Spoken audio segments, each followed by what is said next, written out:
listening to the Art of Homeschooling podcast, where we help parents cultivate creativity and connection at home. I'm your host, Jean Miller, and here on this podcast, you'll find stories and inspiration to bring you the confidence you need to make homeschooling work for your family. Let's begin.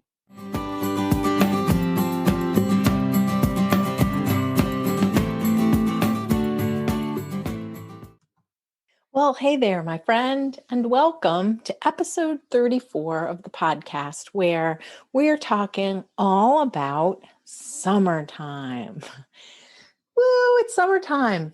It sure feels like it here. I saw my first monarch butterfly in the garden over the weekend, and we grilled out last night. My garden is all planted, so I'm really feeling that freedom and wide openness of this big energy kind of a season. And I bet, just like you, I'm ready for some R&R, right? So here's what we do, I think, as homeschooling moms. The summer arrives and we're ready to kick back a little bit. So we let the children go play while we choose a book to read, or we start working out in the garden, or just relax for a little bit with a cup of tea. And that lasts about a few days. And then the whining begins. Oh, the joys of summer. Today, I want to share with you some really great ideas about summertime rhythm and how you can bring a sense of calm and fun to your family by simply creating a very scaled down but simple summertime rhythm.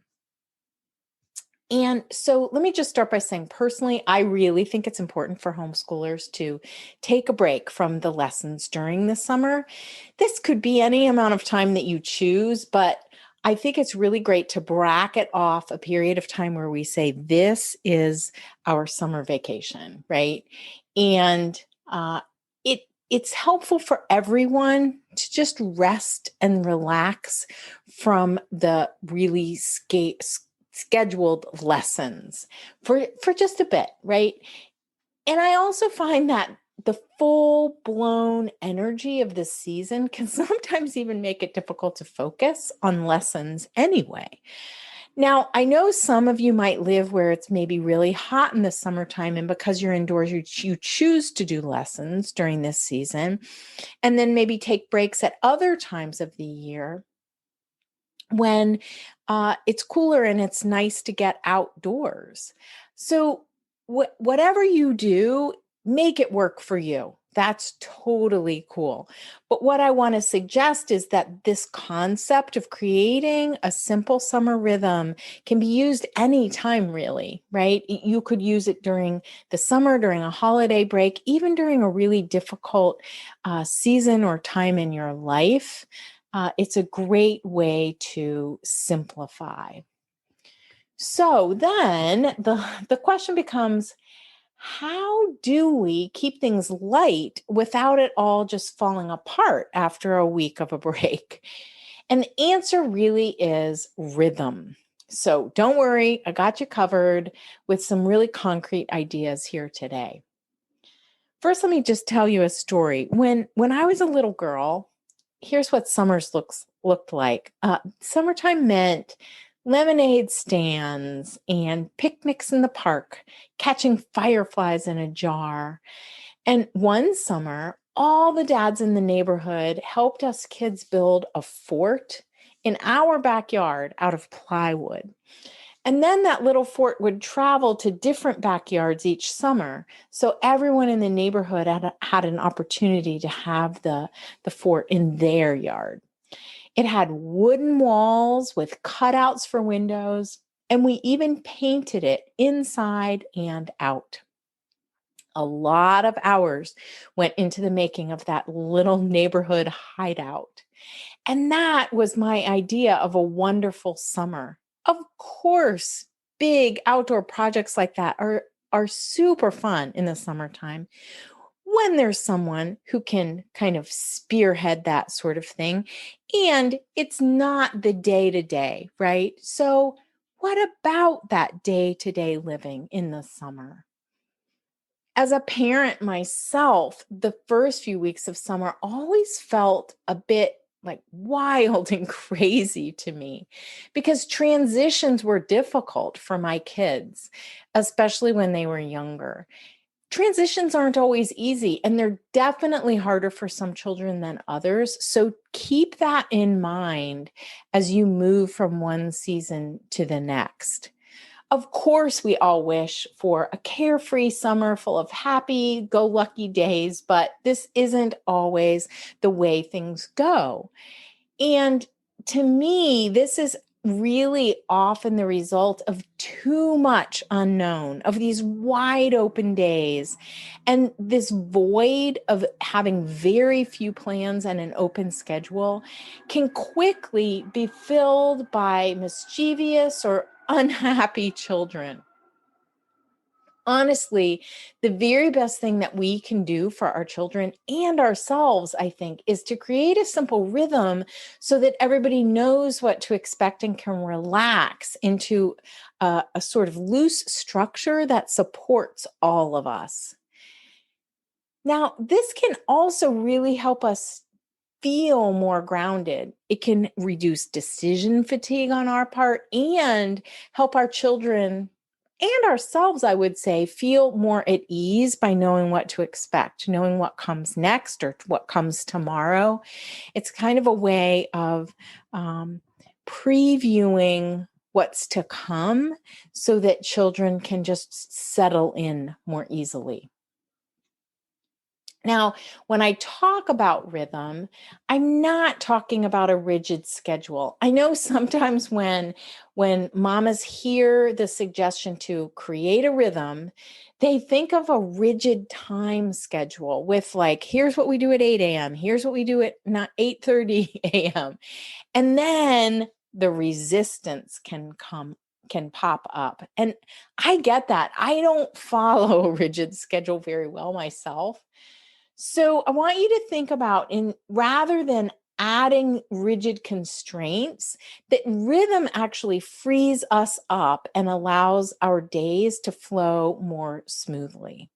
So let's begin. First of all, I find that the idea of rhythm as a repeated pattern can help us remember why rhythm is so grounding. If you've never worked with rhythm before, go back to episode number 3, which is all about how to incorporate and use rhythm to your benefit in your homeschooling life.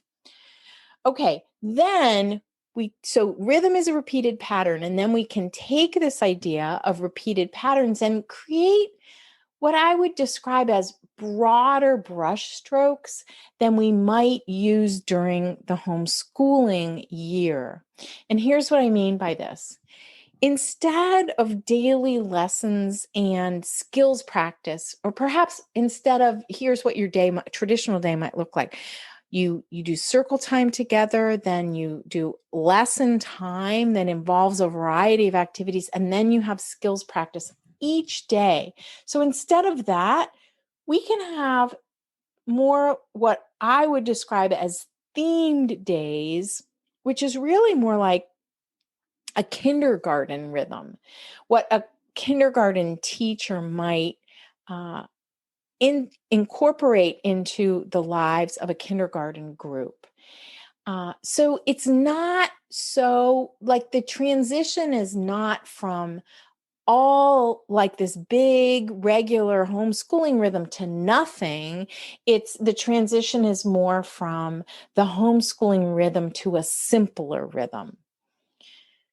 So years ago, after a friend asked me if I had any advice about how she might stop feeling so scattered and unsure of how her summer with her kids was going to unfold, we came up with what I suggested and what we designed together was a simple summer rhythm, one that fit her family's particular situation at the time because she had 4 kids and she just wanted to stop feeling like she was going crazy and have a little bit of time, a little more breathing room in the summer. So here's what we came up with. I'm going to describe it in just a minute. Really, in all of about 12 minutes on a walk one morning, we decided that one general activity for mornings and one general activity for afternoons would be great for the summer for her, for the 5 days of the week. The weekdays. And so at the time she had 4 kids. I think they were ranging in age from maybe around 7 to 15. And we go out for our walk. And after the walk, we've created this super simple summer rhythm. And my friend created a chart for the wall so that everyone could see the summer rhythm and know what to expect. So here's that rhythm that we created that one morning. And I'm going to give you sort of these, think in terms of time blocks, like the morning is one block, the afternoon is another. So Mondays in the morning, free play. Afternoon, a library visit. Tuesdays morning, bike to the park. Afternoon, read aloud time. Wednesdays morning, handwork. Afternoon, go to the pool. Thursdays in the morning, an outing of some kind, and afternoon, read aloud time. Fridays morning, game time, indoors or out, and afternoon, free play or a play date. So this is so simple. It's a very simple structure. Of course, you're not going to use it every single day throughout the summer, but most days, this allows you particularly to not have to recreate plans every single day from scratch. I hope this helps you wrap your mind around creating a summer rhythm for your family. And I encourage you to think in terms of these time buckets, like morning, afternoon, evening. Those are kind of the general time buckets of the day. And as I mentioned, this is a great, simple rhythm, not just for summertime, but for holiday breaks or just when you might be going through a challenging season of your life. All right. Now, for some kids, a more structured activity when they first wake up can really help get the day started off on the right foot. In our family, for years, even in the summer, my kids practiced piano or whatever instrument they might be working on because they took music lessons year round. So they'd practice piano before breakfast, or it could be right after breakfast, or at some time before lunch. So of course, you could have a list of, for example, project ideas that you post somewhere. And then here's where the time buckets come in. Then on the morning, say on Thursday mornings, you had project time, that's already bracketed off and set aside. But when the time arrives, then you can go have a look at the list that you've generated and brainstormed and choose for the day what off the list you're going to do. So it could be like the project idea list could have cooking or making art of some kind or doing woodworking or handwork or something like that. And these kinds of projects can really bring everyone together, right? To work on something together, sort of side by side. It can really